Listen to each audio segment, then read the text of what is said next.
taxable, but under VAT legislation for transfer of right to use a brand where a Japanese company owns the brand, whether that is taxable or not is the first question. My view would be that if the agreement to execute this particular transfer of right to use from Japan to India, if it is executed outside India, then I would like to say that it should not be taxable, because either this taxable event has arisen out of India or it is in the course of import. Now even the second part, that it is in the course of import, is an untested one, but assuming that trademark and brands are goods, and therefore if they are goods, then you can you take that position or not, which we will discuss little later. But the first transaction, considering various judgments and considering the fact that the registration is done in two states, number one, as an user, not as an owner, and generally people register it only for the purpose of protection of their rights and not from the ownership point of view, I would tend to believe that such transactions are taxable on the basis of place of execution of agreement. Of course, in Dufar's case, we have seen that this matter has been referred to Bombay High Court simply on the basis that because these trademarks or brands were used in Maharashtra, in Delhi for a considerable period of time, and they were registered both in Maharashtra and Delhi. But if you look at 20th century or Ambalal Sarabhai, and even the judgment in Dufar, when they have referred this matter for the purpose of reference application, they said that this matter is a very controversial matter and therefore it needs to get referred to the Bombay High Court. But again, my view is that it should not be taxable. The second transaction clearly is a sale of these brands by a Japanese company to an Indian company. Again, from a VAT perspective, my view would be that if the agreement is executed outside India, in Japan, then this should not be taxable. And when I am saying executed outside India, there has to be some substance to that agreement also. So it cannot happen that you go to Nepal or Bhutan, execute an agreement and then come back. Why I am saying Japan is because Japan is the place where this brand was originated, it was owned, and I would assume that this brand is otherwise a global brand. It is being used in Japan and other countries, and it is also used in India. So there has to be a substance as to where this brand got created in terms of the corporate office or the brains of the management, etc. Where are they located? So all of these things have given rise to that particular brand, and therefore I would say that if that brand transfer agreement is executed outside India, then it should not be taxable. Now here there is a little twist if you go to the third question, third point, which says that the Indian entity is getting merged into another subsidiary of the same company. So here some tax planning is possible. I don't know what are the direct tax implications and whether this is possible or not.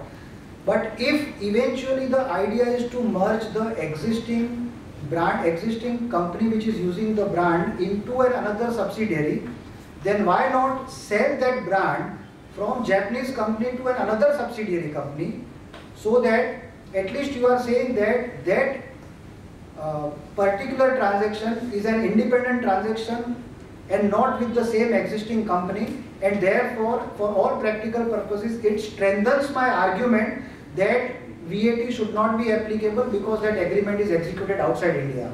Yes, the VAT authorities could say that the brand is being used in India, it is already there in India, and it flowing from Pfizer judgment or any some judgments which both Vishal and Mr. Hegde has referred to. Still, I think VAT authorities could say that this will be taxable in India, because one of the critical things which will happen is that as far as registration is concerned, in Maharashtra the registration will get changed from user to an owner, either to the existing company or to the new company.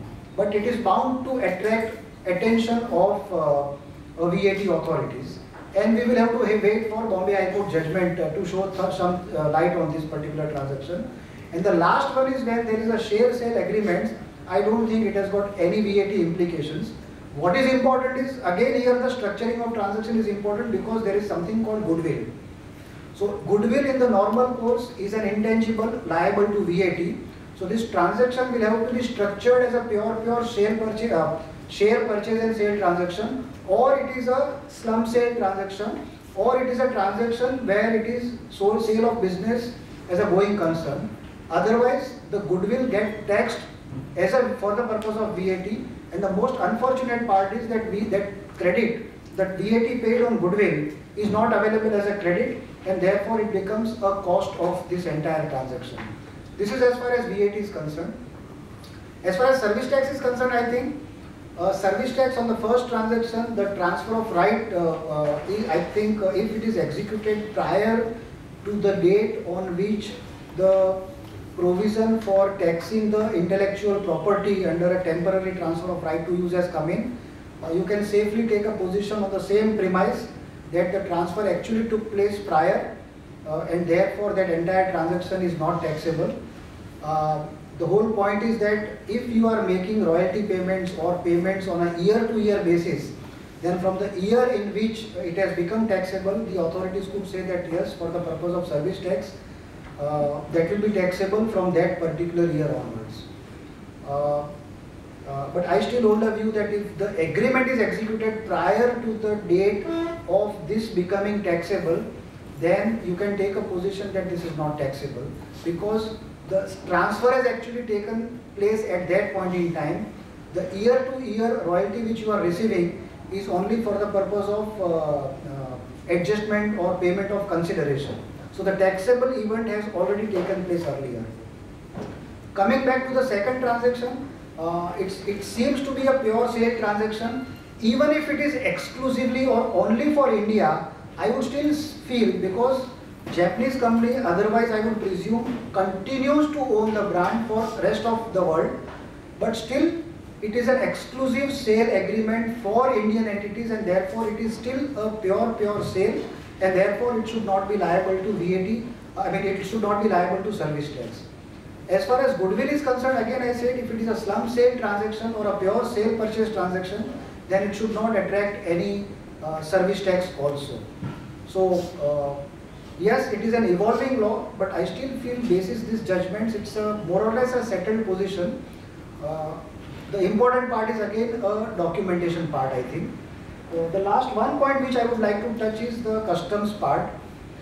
Is generally speaking, as I said, that the transfer of such intangibles, either they happen by way of an agreement or they happen by way of licensing arrangements, and those are still not taxable. From a customs point of view, they are not liable to duties. But many a times I have seen that these marks are sent through a CD or in a computer hard disk type. Now this is where the question of taxability comes. The bill of entries which are being filed by the importers, they are only declaring the value of the hardware or value of CD, say 5 rupees, 10 rupees, 15 rupees, etc. But it is still a controversial question as to whether the valuation is for this 5 or 10 rupees, or whether the value ascribed to this is the amount or the consideration paid for that transfer of trademark or a brand, the mark part. So here our advice, generally advises, don't try to do it through a physical medium, try to do it through a e-medium, I mean electronically, so that the question of this controversy of taxability under customs, at least so far as they are not trying to tax, should not arise. Because if you see the recent articles after this Flipkart and Amazon and what they have done, Karnataka VAT authorities and Tamil Nadu VAT authorities have started taxing e-transactions. So at least there is a proposal that all these e-transactions will get taxed.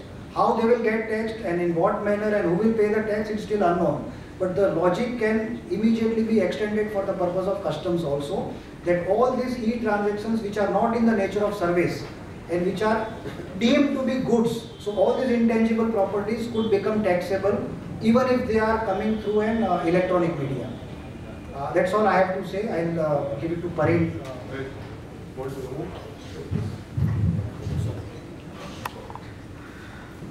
Thank you, Hitesh.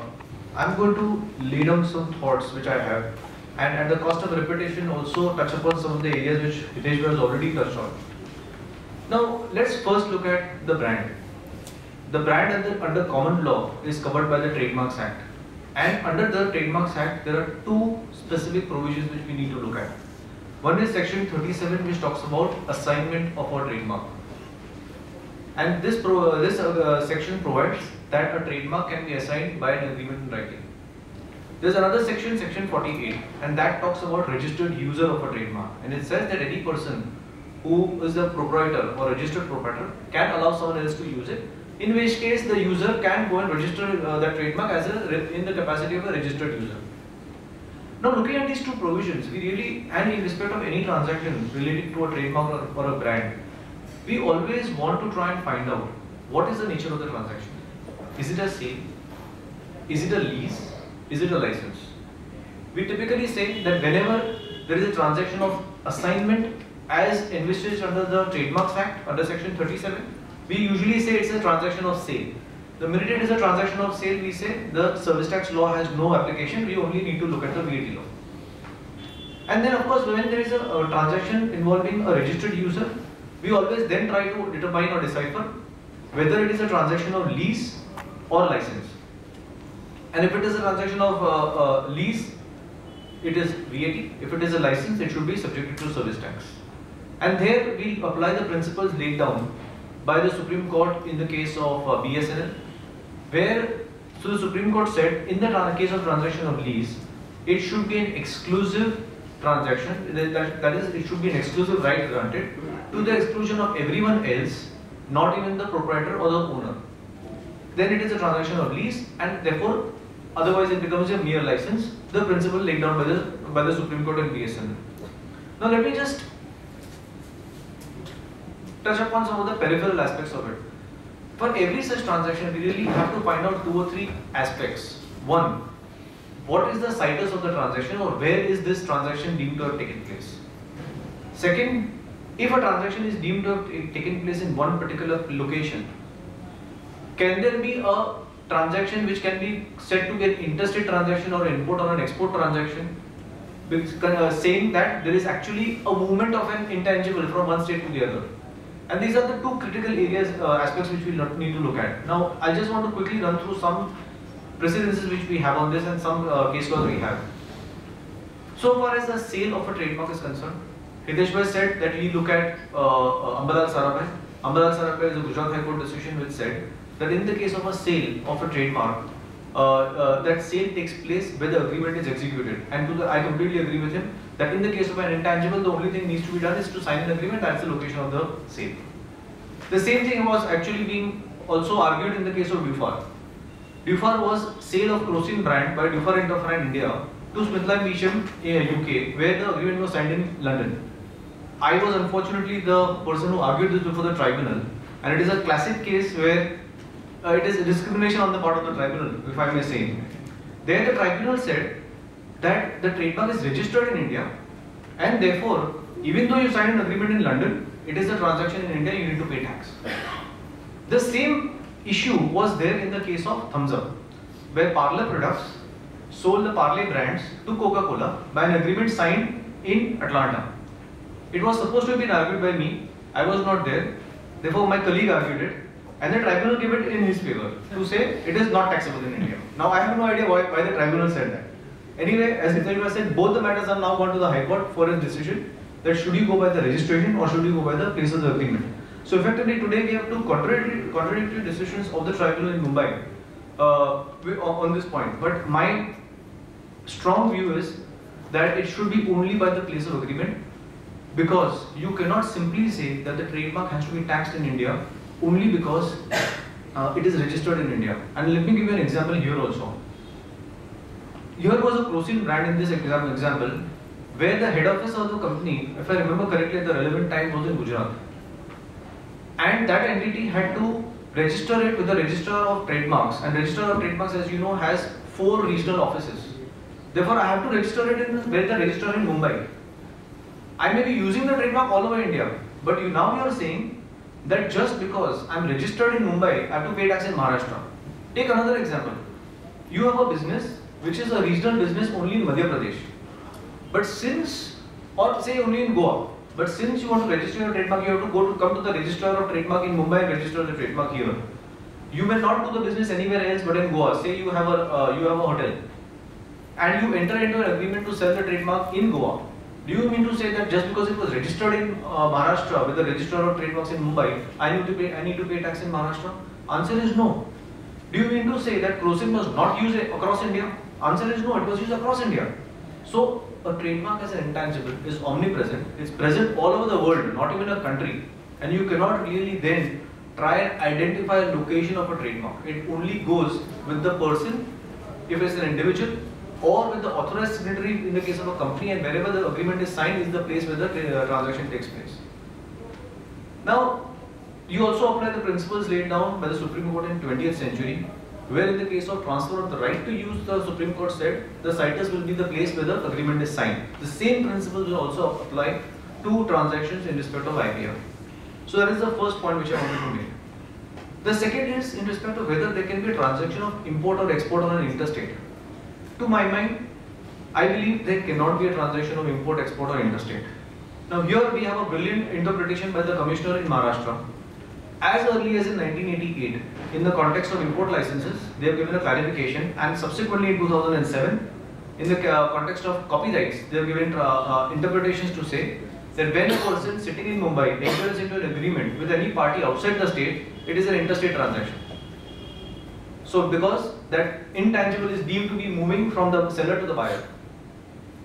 Now if I apply this and circular is binding on the department for the purposes of the VAT law, I should be able to then argue that yes, if when there is a sale of a trademark from India to a person outside India, even if the agreement is signed in India, why not treat it as a transaction of export? Or when this agreement is where with the party outside India, why should it not be a transaction of import? But having said that, that is the proposition which has been laid down. These circulars have not been withdrawn, and therefore they are still, as such, issued to clarify that position of law. Let's look at the other angle to this, which is in the case of registered users. And as I mentioned, we really look at trying to determine whether it's a lease or a license. And the most important test, as the Supreme Court in BSNL said, is whether it's exclusive or it's not exclusive. And that determines the transaction of lease or license. Now we have a very old decision of the Bombay High Court in the case of Dukes and Sons, 112 STC, where the Bombay High Court had said that in the case of an intangible, it can be given simultaneously to multiple parties, and therefore even if it is given to multiple parties, it will still be a transfer of the right to use, which is a lease, liable for VAT. Of course, this was a decision of 1998, before BSNL. BSNL only came in 2006. Now, after BSNL decision, we have at least 5 decisions of the Maharashtra Tribunal, where they have applied BSNL and said, if it is exclusive, it's a lease. If it is not exclusive, it is a license. Again, my luck is always bad. In the case of Tata Sons, I argued regarding the T logo, cited the 5 decisions. Supreme Court Tribunal still said it is a lease and not a license. So now there is again a mess which is going on in the department, that having 5 decisions, suddenly you are taking a contrary view in this particular matter. We also have a few interesting decisions on this. We have a decision of the Kerala High Court in the case of Malabar Gold. We have a decision of the Chennai High Court in the case of AGS Entertainment. Both of these have applied Supreme Court decisions and said if it's exclusive, it's lease. If it's not exclusive, it's license. The minute it is licensed, you have to pay service tax on this. We have another decision of the Andhra Pradesh High Court in the case of Nutrien. Nutrien says trademark can be given to multiple parties, so even if it is not exclusive, you have to pay VAT and not service tax. Or we have to pay VAT, does not touch upon service tax. And we have a unique decision of the Madras High Court in the case of Vitan. I don't remember, it was Vitan Departmental Stores, if I remember correctly. This is pretty recent. Where the Madras High Court went on to say that when you are giving someone the right to use a trademark for a departmental store, when he sets up the departmental stores, say in Fort, then that is exclusive to Fort area, and therefore to that extent it becomes liable for VAT. Therefore my exclusivity is for Fort, for Kolaba, for Dadar, for Borivali, and therefore it becomes an exclusive license and you have to pay VAT. So again, I believe to that extent Vitan is an outlier. I do not tend to believe that you can look at exclusivity of a place, because then you will start looking at exclusivity of a building. To say in this building you have only one supermarket, therefore it is exclusive. That's pretty absurd because you couldn't have had a supermarket or in the same building or in the same place or the same location. So this is the way this law is really developed, and it's quite fuzzy as of now. Now, quickly coming to the facts on hand regarding the sale of the trademark by the Japanese entity to the Indian entity. And here's where I want to create a little bit of a controversy. The question is that they have said that we are going to assign the trademark, the brand, to the extent of India, and the Indian entity will now register that under the Trademarks Act in India under section 37, which is an assignment. Now my question is, I will always usually say it's a transaction of sale. I never have to look at service tax. And in the transaction of sale, if the agreement is signed outside India, you will usually say it's not liable for tax because the agreement was executed outside India. But here I have a question here. What does the Trademark Act provide for? A Trademark Act provides for registration of a trademark and all aspects incidental thereto in terms of protection, in terms of infringement, and in terms of actions which can be taken for infringements or prohibitions, whatever it is. The Trademark Act nowhere really tells you whether that, whatever is there in that act, whether that helps you to determine whether a transaction of a sale or a lease or a license. It's not concerned with that. Let's look at another point of view. We have the Coca-Cola brand trademark. It's registered in 120 countries under their respective laws. How many trademarks are there in the world Coca-Cola? Is there one trademark or are there 120 trademarks? There is one trademark. Therefore, the question to my mind is that if it is just one trademark registered in 120 countries, then do these become exclusive, or will it still be one transaction where the foreign and where the Japanese entity Noren has allowed the Indian entity to register himself as a registered owner or a registered proprietor of the trademark? Let me rephrase it. Perhaps I'm not explaining this clearly. The trademark Coca-Cola is registered in 130 countries, but the trademark is a single trademark. If Coca-Cola tells Coca-Cola India that you go and register this trademark as a registered proprietor for this brand in India, will we say that Coca-Cola India has sold that trademark to India, or will we say that he has only allowed the right to use that to the Indian entity, but only because of the provisions of the Trademark Act, the Coca-Cola India is entitled to register it as a registered proprietor, and that is one part. And therefore, my submission is that the fact that you are entitled to register yourself as a registered proprietor under the Trademarks Act does not mean that there is always a transaction of sale.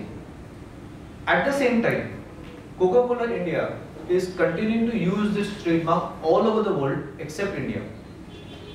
To that extent, since there is one trademark and he is still using it and retaining the right to use it all over the world except India, the right which has been granted to India is not an exclusive right.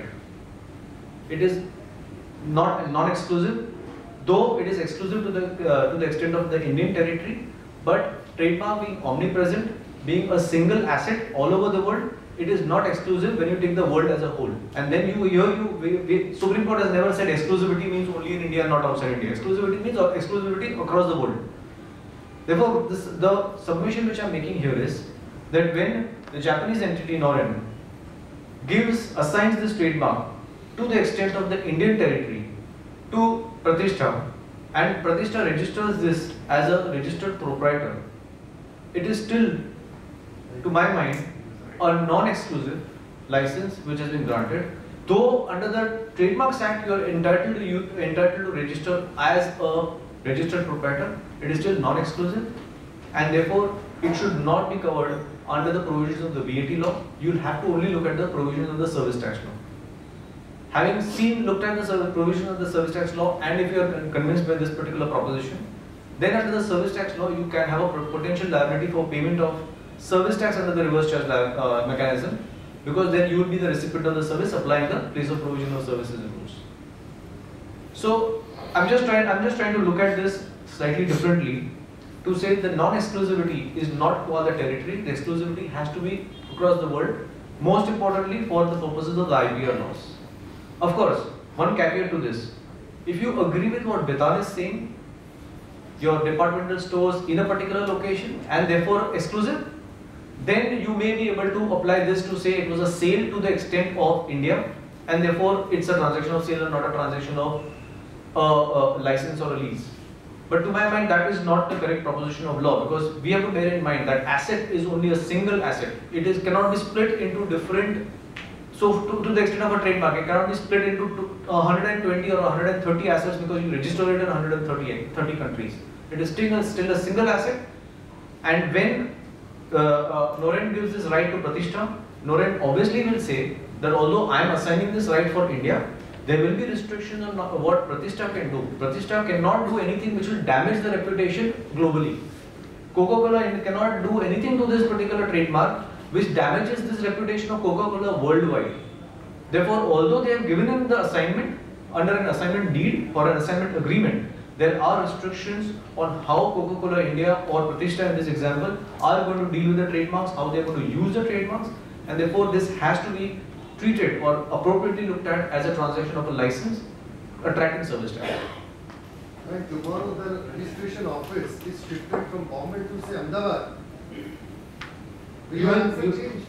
Answer will change. According to tribunal, answer will change. That can come here also, no? Because if it is registered, it's registered in Delhi also. So if the tribunal says that this is taxable on the basis of registration, then how will you pay tax, or will you divide the tax between two states? It's a wrong place. It's a wrong place. Okay, now let's come into the last point on this quickly. So far as the merger is concerned and the goodwill created by at the time of merger, for the purpose of levy of tax, there has to be a transaction. We have always interpreted to say any transaction for a merger, demerger, transfer of business is not a transaction in relation to goods, and therefore whenever there is a transaction of a merger, or whenever there is a merger and amalgamation or whatever, any goodwill created as a consequence of that merger, in our case the merger, will not be a transaction of acquisition or sale or purchase of a goodwill. It's just a creation. Effectively, it's the recording of your merger, where you record all your assets and your liabilities in the book value, the difference being attributed to a goodwill. However, there is no separate transaction in respect of the goodwill. There is no agreement to buy or sell the goodwill, and therefore this transaction will not attract any liability for payment of tax. It's not going to be a transaction which is taxable for under the VAT law. Of course, to the extent of the service tax also, under the service tax law, a transaction of transfer of business is exempt from payment of service tax under the mega exemption, and therefore there is not going to be any liability for attracting service tax also on this transaction. I know I've created a little bit of a controversy in terms of the assignment, but I think that is a proposition we need to seriously look at. I am a little convinced that we need to look at in this light. Thank you. Just to summarize, because there's like different opinion between the two of you. We don't have third member bench here, so we just rest at that. No. See, there are two main transactions. The first one is royalties paid for right to use. The other one is the sale of the trademark.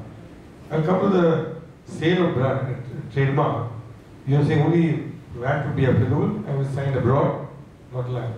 You are saying service tax would be applicable. VAT will not be applicable based on your interpretation of exclusive and non-exclusive. And on a lighter vein, you are not sure whether this opinion is exclusive to you or it will be accepted by the tribunal. Yes. Okay? As well as the right to use, this is very important. The way I understand it is, you say VAT is also applicable, service tax also applicable. Correct? As in the first one, when you are paying the royalty for use. No, on the first one, VAT is not applicable. Because it's signed outside. It's signed outside, both for sale and for transfer of right to use. Both are outside. Signed outside. Yeah, the agreement is the base, is what I am saying. Fine. And service tax will be applicable? And service tax for this transaction, I do not recollect whether the year is there or not. But if the agreement is, it's 1990, which year? No, assuming current year. Assuming current year. Assuming current year, if it is executed, even if it is executed outside India, it will be applicable accordingly. Yeah, what about on the first point, on the right to use, would you say VAT and service tax both will be applicable? So to my mind, only service tax. Only no VAT. Why no VAT? On the same way, it's not exclusive. It's not exclusive. So on the same That's basis. right. Yeah, it's not exclusive, so VAT doesn't come in. Yeah, and I think, yeah, but the only thing, if VAT is applicable, then. Even if VAT is going to be applicable, if the